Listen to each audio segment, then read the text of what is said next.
Monumentale, à Saint-Nazaire, 12 statues géantes se dressent sur le toit de la base sous-marine. Incroyable de réalisme, elles représentent des peuples premiers, un curieux cercle d'hommes et de femmes d'argile qui, vous le verrez, nous interpelle sur notre rapport aux autres et à la terre. Direction Saint-Nazaire à présent, où des sculptures de plus de 2 mètres ont pris place sur la terrasse de l'écluse fortifiée. Voyageurs immobiles, ils fascinent.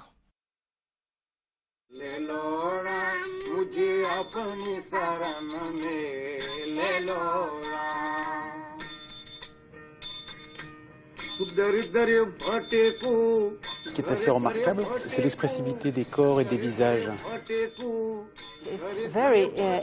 C'est très impressionnant, très puissant. Et vraiment, ça me laisse sans voix quand je vois ça. Leur silhouette, majestueuse, domine le port et l'estuaire. Installées en cercle, les sculptures semblent tenir un conciliabule auquel le visiteur est bien évidemment convié. Chacun de ces 12 personnages de terre cuite représente un peuple autochtone. Inuit, Papou ou Maasai, ils ont tous quelque chose à nous dire. Ce sont des hommes et des femmes du quotidien, mais ils portent en eux une sagesse, pas très difficile par rapport à nous et à notre société surexcitée. Donc ils se veulent calmes, courtois et sages.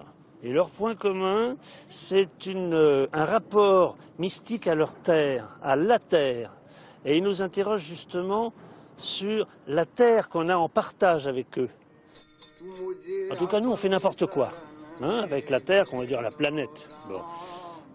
Ils ne considèrent pas les choses de cette façon-là. Ils en parlent entre eux. Et aujourd'hui, ils nous interrogent là-dessus.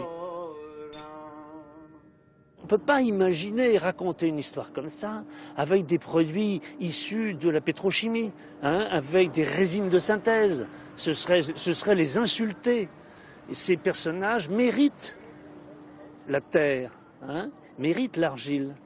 Ces personnages sont fragiles de ce fait. Donc c'était la matière idéale, vous comprenez ? Ce n'est pas un hasard si Lionel Ducos a souhaité installer ses sculptures ici à Saint-Nazaire, au bord du monde, car elles ont vocation à voyager et à transmettre le message écologiste et humaniste de leur créateur. Je verrais bien, moi, ce cercle magique de mes 12 sculptures, je verrais bien ce cercle prendre le large comme ça, par l'estuaire, parce qu'ici on est un lieu ouvert sur l'océan. Je trouvais ça très intéressant.